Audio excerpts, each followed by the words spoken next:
ఏ విత్తనం నాటితే ఆ చెట్టే వస్తుందన్న సామెతను నిజం చేసి చూపుతున్న వీళ్లందరూ వైద్య వృత్తిపై మక్కువ పెంచుకున్నారు.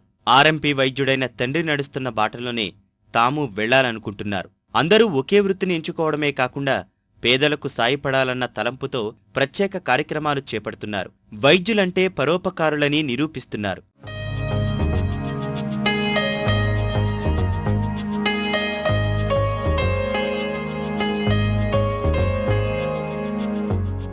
విశాఖ జిల్లా నరవకు చెందిన అప్పారావు కాంపౌండర్ నుంచి ఆర్ఎంపీ వైద్యుడిగా ఎదిగాడు.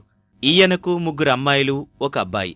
పేదలు ఎన్ని ఇబ్బందులు పడుతున్నారో కళ్లారా చూసిన అప్పారావు పేదలకు సాయపడాలని పిల్లలందరూ వైద్యరంగంలోకే వచ్చేలా ప్రభావితం చేశాడు.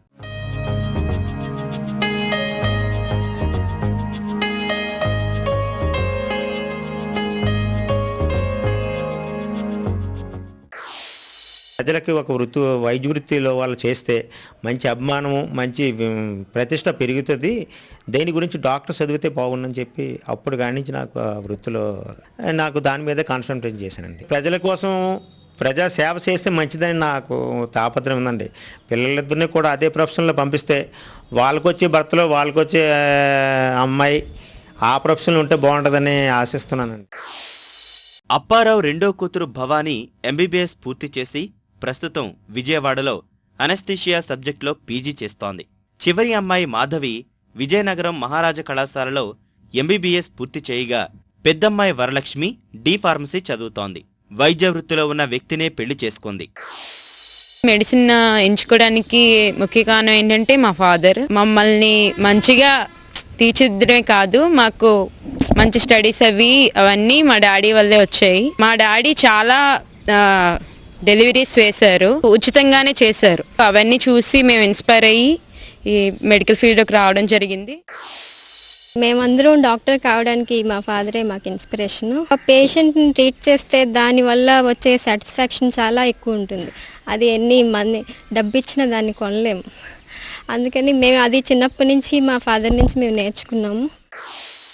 కుమారుడు శ్రీనివాసరావు దంతవైద్యుడిగా ప్రాక్టీస్ చేస్తున్నాడు.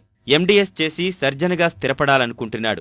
చదువుకునే సమయంలోనే ఓ సంస్థను స్థాపించి రక్తదానం, ఉచిత వైద్య శిబిరం నిర్వహిస్తూ శ్రీనివాసరావు ప్రజాసేవ చేస్తున్నాడు. నిరంతరం నేను ఫాదర్ని చూస్తే పెరిగాను. చిన్నప్పటి నుంచి ఆయన మాకు ఒక పాఠ్యాంశం అన్నమాట. అప్పటి నుంచి నేను కాలేజీలో ఉన్నప్పటి నుంచి blood organisations, some old age homes, అలాగే మాకు ఒక విశ్వాస్ డెంటిస్ట్ ఆర్గనైజేషన్ ఉంది. సో దాని నుంచి కొంత ఇన్స్పైర్ అయ్యామన్నమాట. ఎలాగైనా ప్రజాసేవ చేయాలి, మేము చదివిన దానికి మేము మా వరకు న్యాయం చేయగలగాలి పేదలకి అనే ఉద్దేశంతో చేస్తున్నాం. మాధవి, భవానీలు గ్రామీణ ప్రాంతాలకు వెళ్లి పేదలకు వైద్య సేవలు అందిస్తున్నారు. కళాశాలలోనే ప్రారంభించిన సేవా పథకాన్ని కొనసాగిస్తున్నారు. తండ్రితో కలిసి ఉచిత వైద్య శిబిరాలు ఏర్పాటు చేస్తూ తమ వంతు సేవలు అందిస్తున్నారు. రూరల్ హెల్త్ సర్వీస్ కొంచెం డెవలప్ చేయాలనే ఉద్దేశంతో మేము కూడా ఫ్రీ మెడికల్ క్యాంప్స్ కండక్ట్ చేస్తున్నాము. అండ్ మా కాలేజెస్ తరపున కూడా చాలా మెడికల్ క్యాంప్స్కి అటెండ్ అయ్యాం ఇప్పటి వరకు. ఇక ముందు కూడా మేము మా డాడీ ఇన్స్పిరేషన్తో ఫ్రీ మెడికల్ క్యాంప్స్ కండక్ట్ చేయడమే కాకుండా ప్రజల్లోనే అవేర్నెస్ క్రియేట్ చేద్దాం అనుకుంటున్నాం. నేనే కాక ఇంకా మా బ్రదర్ సిస్టర్స్ వాళ్ళు కూడా పీజీ లెవెల్కి వచ్చి మంచి డిగ్రీస్తో ఇంకా మనీ అన్న ఇది కాకుండా పూర్ పీపుల్కి ఎవరు హెల్ప్ అన్న వచ్చిన వాళ్ళందరికీ ఎంకరేజ్ చేసి మాకు చేతనైనంత వైద్య సహాయం చేయాలనుకుంటున్నాము. తండ్రితో కలిసి యువ వైద్యులంతా వైద్య శిబిరాలు ఏర్పాటు చేయడంపై రోగులు సంతృప్తి వ్యక్తం చేస్తున్నారు.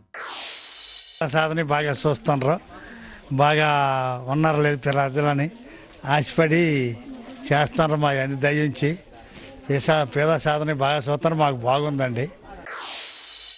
పేదలందరికీ ఉచిత మందులు,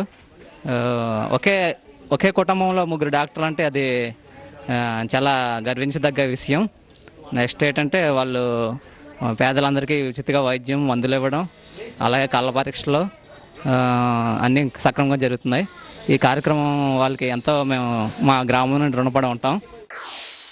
భవిష్యత్తులో పూర్తిస్థాయి వైద్యులుగా గ్రామీణ ప్రాంతాల్లోని పేదలకు సేవలు విస్తృతపరచడమే కుటుంబం ధ్యేయంగా ఈ యువ వైద్య విద్యార్థులు సాగుతున్నారు.